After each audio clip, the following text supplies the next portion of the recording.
participation constraint, and we are discussing about two types of participation: total participation and partial participation. Just from this picture, you observe student enrolled in, here there is a double line, and enrolled in course, here there is a single line. Okay, so why it is? So because the student must participated or must enrolled. Here the relationship is total participation. That means he must enrolled in courses. Okay, the participation must participation here. So student must enrolled in courses. Okay, so here again you can see enrolled in courses. So here there is a one line. So that means here he may be or may not enrolled in courses.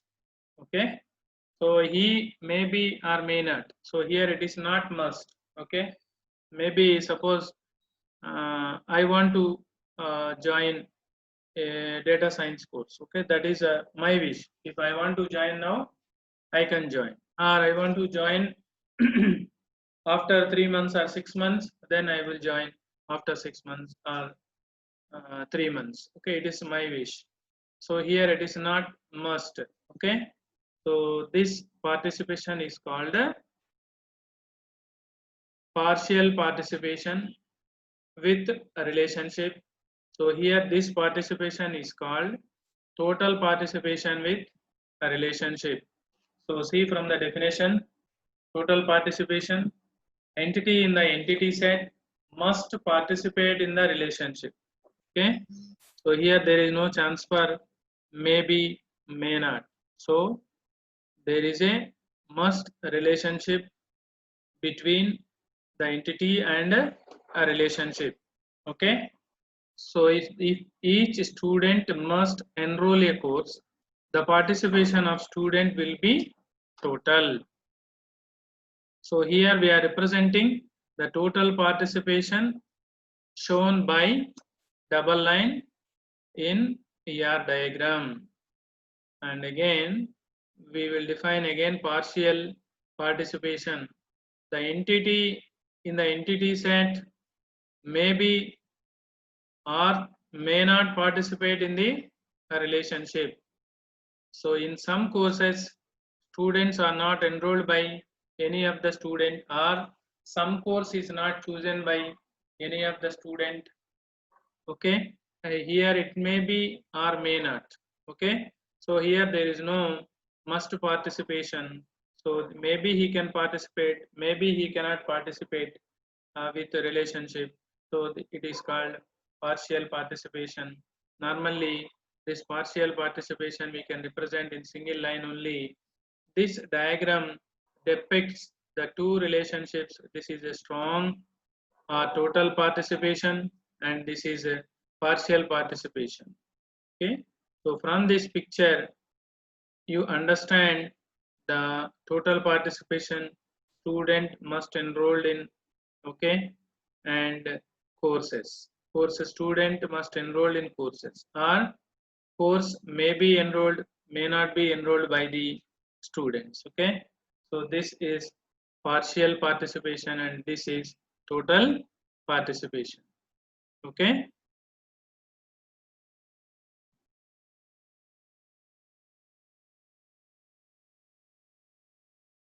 so who's this 23446 phone number?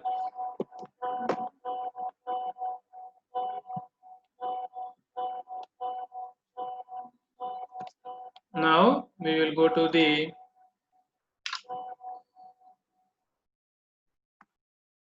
next concept. All of you, I hope all of you understand this. Now here you can see all students, there is a relationship between the entities S1, S2, S3, students entity set, here courses entity set, and the student 1 is participated in course 3, and student 3 is participated in course 3, and student 4 is participated in course 4. course 3 also. Sorry, there is no course 4. Here nobody chosen course 4. May be interested, may not be interested. So here any student, okay, may be participated in course 4 or may not be participated in course 4. So here this relation is called partial participation. Okay, every student in student entity set is participating in relationship, but there exists a course C4 which is not taking part in the relationship. So that is partial participation. And here another important topic is weak entity. So what is a weak entity? So normally types of attributes we discussed, types of entities while discussing entity, and we discussed about weak entity also. Weak entity means one attribute depending upon another attribute for existence. So there we give an example, customer and loan or EMI, installment. So there also we given some example, and here we given banking example, customer and loan. So here customer is strong entity and loan is weak entity, and these are the attributes. This is a primary key. It is underlined text, complete underlined text, and here you can see this is a partial key. This is not complete line. This is called we dashed line. Okay, this is called partial key or a discriminator key.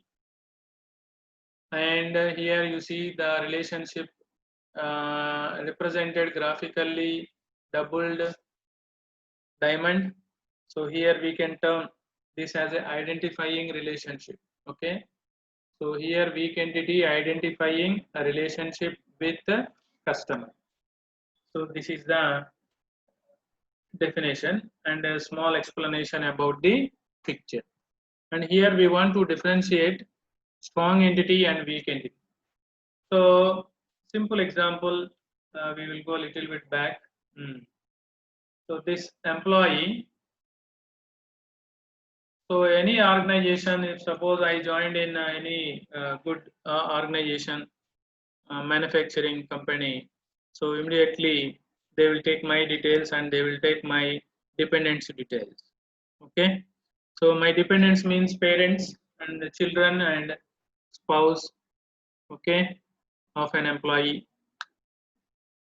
But the dependents do not have existence without employee. Dependents cannot exist without an employee. Okay, but organization needs the information of the dependents. So here the dependent will be weak entity and employee will be strong entity. Okay, so here entity employee cannot depend on anybody, but here dependents depend on employee. Okay, so here this attribute existence is based on the employee entity. So here we can term coined this dependence as a weak entity and this coined as a strong entity or entity. And what the relationship between strong entity and weak entity? How can we term it as?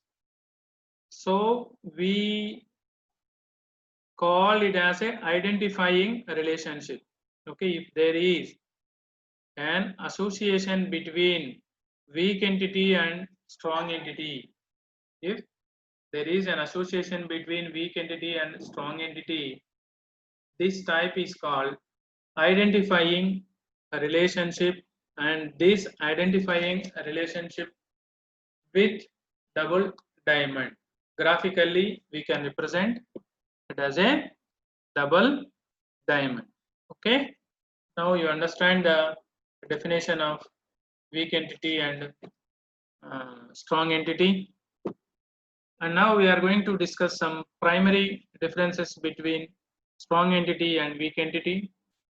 The basic difference is strong entity have primary key and weak entity don't have any primary key, but with the help of the strong entity.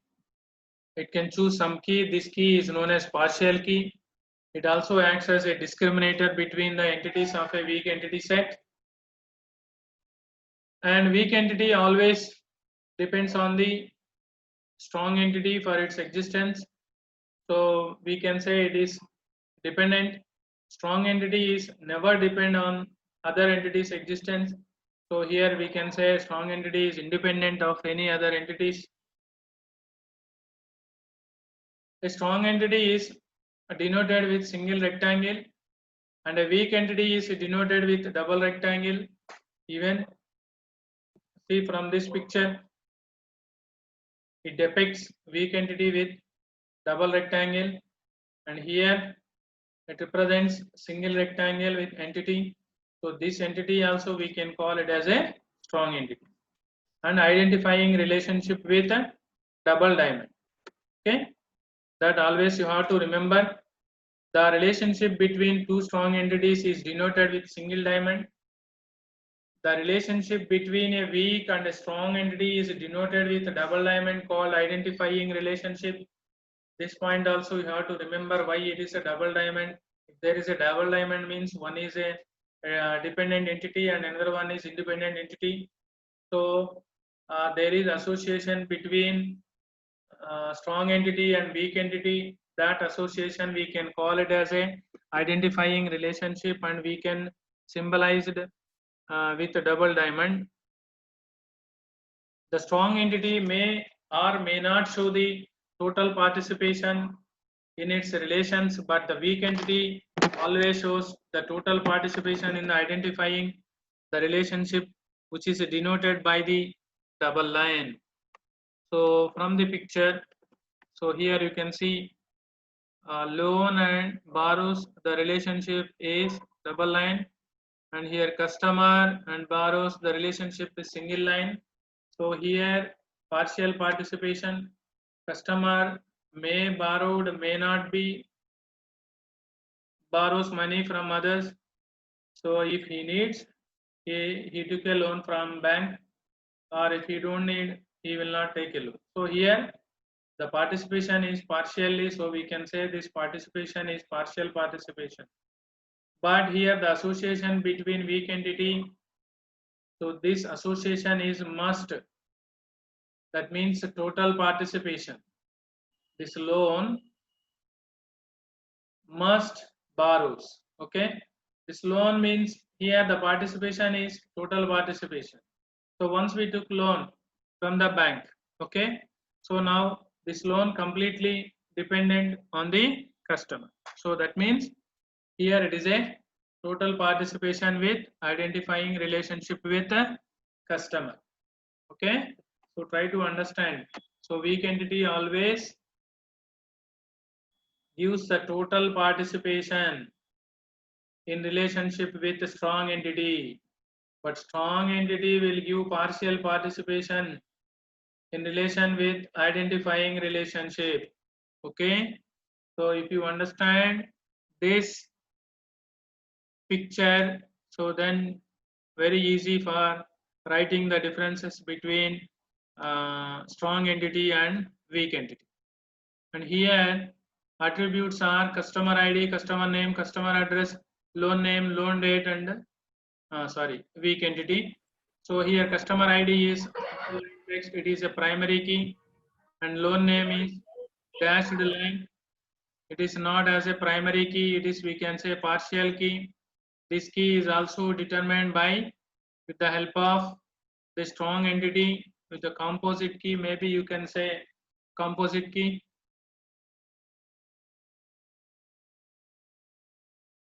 So here you can read a weak entity is the one that depends on its owner entity. So here loan depends on customer, strong entity for its existence. A weak entity is denoted by the double rectangle. So here this is double rectangle, and this we can call it as a weak entity. Weak entity do not have primary key. Instead it has a partial key that uniquely discriminates the weak entities. The primary key for weak entity is a composite key formed This statement is also very important. The primary key of a weak entity is composite key formed from the primary key of the strong entity and partial key of the weak entity. The collection of similar weak entities is called normally group of weak entities. We call it as a weak entity set. And the relationship between a weak entity and strong entity is always denoted with identifying a relationship. Graphically, we can represent double diamond. Okay.